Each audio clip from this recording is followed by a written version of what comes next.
તો આજે અમારે સાંજે જમવામાં પપલેટ બનાવવાના છે. તો જો અમારે પૂજાભાઈ છે ને એને કટિંગ કરે જો એટલે એના કટકા કરવાના છે નાના નાના ને આ બધી જો પપલેટ છે. તો કેવી રીતના એ પપલેટ કાપે પેલા એની ખીચડી કાપીએ અને પછી છે ને ફરતી ફરતી એની ખીચડી કાપી નાખવાની. તો આવી રીતે એનું ડોકું કાપી નાખ્યું એવી રીતના જો કટિંગ કરે. લોખંડ ટાણું થઈ ગયું તે અમારે જો કલેજ અમારે તો આવી રીતે સરખી ખોલે ને પછી જો આવી રીતે આમ કલેજ મારવાનો. તો કેવી રીતના મારે આવી રીતે સરખી ફરીએ ને એટલે એમ બધી કલેજ મારીએ તો લાગી જાય. તો આપણે હવે દાંડીઓ પાડી દઈએ તો સલું થઈ ગયું. તો આપણે હવે દાંડીઓ પાડીએ તો કેવી રીતના સલું થાય જો આવી રીતના સલું થઈ ગયું. આ પાપલેટના બેસડી છે ને તો આપણે આગળ આ નાખીએ ને તો આગળ આને છે ને ઓલી લેદર ખાવા આવીએ આગળ જે જો એ આગળ છે ને તરત આવીએ ખાવા.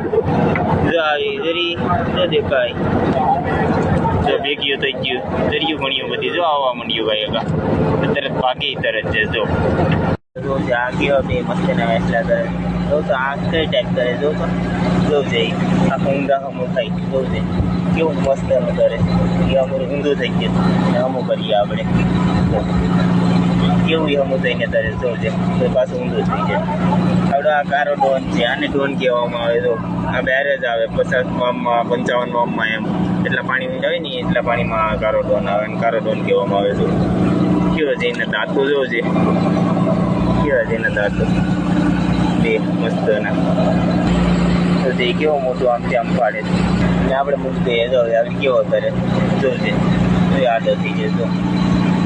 અને આપણે નથી લેવાની તેને આપણે પાણીમાં ફેંકી દઈએ આને આપણે પાણીમાં ફેંકી દઈએ તો એ જીવતો રહે બિચારો. તો ફેંક્યો સીધો ઊંડો